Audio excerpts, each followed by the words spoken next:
Haryana number 1 है। हमारे खून में एक कुर्बानी देने का जज्बा है।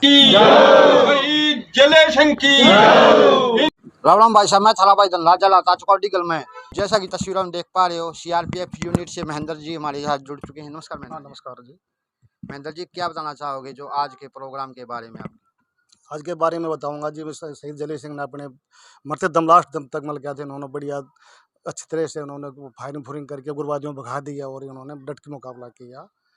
और आगे भी इनको हमको शिक्षा मिलती है इनसे, हम भी ऐसे डट के मुकाबला करते रहेंगे। सीआरपीएफ यूनिट के द्वारा जो बार बार कहीं ना कहीं शहीदों का सम्मान किया जा रहा है, उसके बारे में थोड़ा हमारे दर्शकों को। उनके बारे में जी इनके क्या था, जो हमारे जो परिवार हैं शहीदों के, हमारे फोर्स के भी परिवार हैं, ये मोटिवेट होंगे ये। और हमें कुछ इनसे मतलब और थोड़ा बच्चे हमारे जो पीछे आने वाली पीढ़ी है वो भी मतलब क्या था इसमें। इसलिए इस पर यही कहना चाहेंगे, शहीदों की चिताओं पर हर बरस लगेंगे मेले। वतन पर मिटने वालों का यही बाकी निशा होगा। इसी को देखते हुए सीआरपीएफ की तरफ से हमने देखा साहब आए हैं और इन डीजी साहब से ऊपर 2-3 जगह बात कराई परिवार से। कि भाई आप सकुशल हों, आपकी जो व्यवस्थाएं हैं सीआरपी की ओर से वो पूरी मिल रही हैं कि नहीं मिल रही हैं सुविधाएं। और लहसनाएँ जो जले सिंह हमारे दादाजी होते थे, ये वो शहीद परिवार है जिसमें शहीद होने के बाद भी अपने 2-2 3-3 बेटों को सीआरपी में भेजा गया। इतना बड़ा दिल दिखाया गया। जिस सीआरपी में शहीद होने के बाद ये बहुत बड़ी बात होती है, ताकत होती है। जो एक जगह शहीद होने के बाद बच्चा ने उसी बॉर्डर पर उसी जगह पर अपने बच्चा ने दोबारा से उसी लाइन पर डालने हैं। तो ऐसे शहीद परिवार का, और ये सीआरपीएफ से साहब बता रहे थे कि ये हर वर्ष ऐसे ही चलेगा, ये ऐसे ही इस दिन याद किया जाएगा शहीदों को। ये बहुत अच्छी पहल है सीआरपीएफ की तरफ से, हम इनका धन्यवाद देते हैं और शहीद परिवार को ये श्रद्धांजलि देते हैं, शुभकामनाएं देते हैं, वे नमन करते हैं। आपका परिवार ऐसे ही देश की सेवा में लगा रहे। सुरेश जी, आप जले सिंह लड़के? हाँ जी, बड़ा लड़का हूँ जी। सहायता दी जानी चाहिए, वो मिल पा रही है नहीं सरकारी? सरकारी सहायता जी कुछ तो मिली है, और कुछ जैसे समाधि का है या कोई रोड नाम होना चाहिए शहीद के नाम, समाधि एप्लीकेशन दे रखी है। नाम तो अब तो रोड भी और इसके साथ स्कूलों का भी नाम हाँ, स्कूलों का भी नाम लिखा है, वो कार्रवाई कर रखी है लेकिन कुछ नहीं हो रहा। वो साहब ने भी एप्लीकेशन दे रखी है, हमने भी दे रखी है डीसी साहब के पास में। तो कहीं ना कहीं बहुत जरूरी है ये चीज। हाँ जी, एक शहीद का नाम स्कूल के नाम हाँ, पर रखा या किसी फिरनी पर किसी। हाँ जी, वो कार्रवाई कर रखी है लेकिन डीसी साहब ने सर्वे करवाया ना करवाया है, वो 2-3 महीने की बात होगी जी। नमस्कार जी। जिस प्रकार भाई साहब ने बताया कि जो शहीदों का नाम कहीं ना कहीं स्कूलों पर या इस प्रकार जो लिखा जा रहा है, और उसके बारे में थोड़ा हमारे दर्शकों को बताइए। देखिए, जो शहीद होते हैं उनका नाम वैसे तो दिलों में छप जाता है, लेकिन उसके बाद भी कुछ लंबे समय बाद प्रेरणा लेने के लिए हमारे यहाँ पर कोई रोड है जिसका कोई नाम नहीं, खेता मजा है, कोई दूसरे गांव को जोड़ता है, या प्राइमरी स्कूल है या हाई स्कूल है, खेल स्टेडियम है, बहुत सी चीज़ें ऐसी हैं जिस पर उनका नाम लिखा जा सकता है। जो भी गांव में शहीद हुए, जैसे ताऊ जले सिंह जी हैं, तो इतने लंबे समय से 1990 में वो शहीद हुए, और उसके बाद से लगातार सुरेश भाई ने बताया कि मांग उठाते रहे हैं।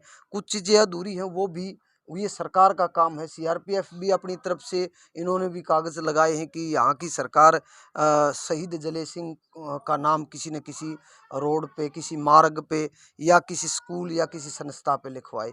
और इससे हमें एक फ़ायदा होगा, जो सबसे बड़ा सरकार को देखना चाहिए कि आने वाली पीढ़ियां हमेशा इन लोगों से, जो हमारे बड़े हैं जिन्होंने शहादत दी है इस देश के लिए, उससे प्रेरणा मिलती रहे। और मैं सीआरपीएफ की पूरी टीम जो यहाँ गांव में पहुंची, हमारे परिवार में पहुंची, उनका स्वागत करता हूं, अभिनंदन करता हूं, और उनकी इस पहल की सराहना करता हूं, जिस पहल से आज चारों तरफ एक ऐसा माहौल बना हुआ है कि आज हमारी कोई भी फोर्स है, वो हमारे शहीद परिवारों को की देखभाल के लिए, उनकी सुविधाएं उन्हें मिली या नहीं मिली, उसको देखने के लिए साल में एक बार आएंगी। इसका हम पूरे गांव की तरफ से स्वागत करते हैं। सीआरपी शहीदों की शहादत तो हमेशा याद रखी जाएगी, जो हर किसी के बस की बात नहीं है। इतना बड़ा कुर्बानी करने के बाद फिर भी फौज में अपने लड़के या भाई जाते हैं तो वो छोटी बात नहीं है। उनकी तो हमेशा मान सम्मान बना रहेगा। पापा शहीद हो गया तो बेटे को माँ जरूर भेजती है फौज में, तो ये ऐसा गांव है, ये ऐसा गंवार है। हाँ, तो एक माँ का इतना बड़ा कलेजा देखो तो कैसी माँ होगी वो,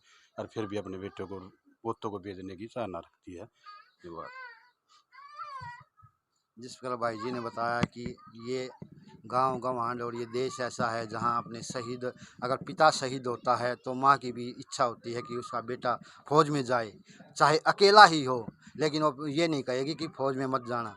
तो क्या कहना चाहोगे, थोड़े हमारे दर्शकों को इसके बारे में गौर। देखिए धनराज भाई, हमारे प्रदेश की मिट्टी में, हमारे खून में एक कुर्बानी देने का जज्बा है। हम दिल्ली के चारों तरफ हैं, हम लड़ाके लोग हैं, इसलिए हमारी जो यहाँ माएँ हैं, जो महिलाएं हैं, उन्होंने ऐसे बेटों को जन्या है कि उनके अंदर जज्बा, वो फौज में जाते हैं, चाहे कहीं भी बॉर्डर पे इस देश को ज़रूरत पड़ती है। तो हरियाणा नंबर 1 है और ये उत्तर भारत पूरा नंबर 1 है। तो यहाँ पे ये नहीं देखते कि भी मेरा पिताजी भाई शहीद हो गया, उसके बाद इस देश के लिए फिर से शहादत के लिए खड़े होने वाली मिट्टी का नाम हरियाणा प्रदेश है। और इस प्रदेश में ये डीगल गांव जो एक पंचायत का सबसे बड़ा गांव है, इसके हर घर से नौजवान इस देश की रक्षा करते हैं।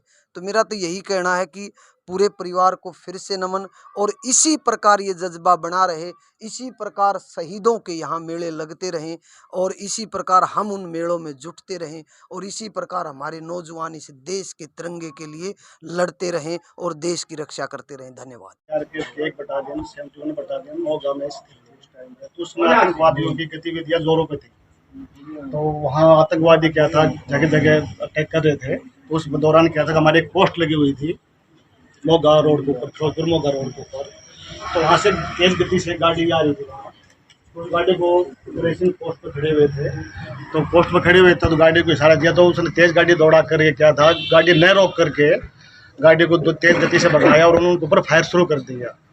उसके बाद जलेश सिंह ने जो फायरिंग का उल्टा जवाब दिया, और जवाबी कार्रवाई में क्या जलेश सिंह सही वो घायल हो गए थे, और घायल होने के बावजूद भी उन्होंने काफ़ी फायर किए, लेकिन वो जो उग्रवादी थे अपने मौका का फायदा उठा के भाग गए। वो घायल अवस्था में उन्होंने काफ़ी संघर्ष किया, लेकिन क्या था, वो उग्रवादी भाग खड़े हुए और इलाज के दौरान इनका फिर क्या था, ये वीर गति को प्राप्त हो गए।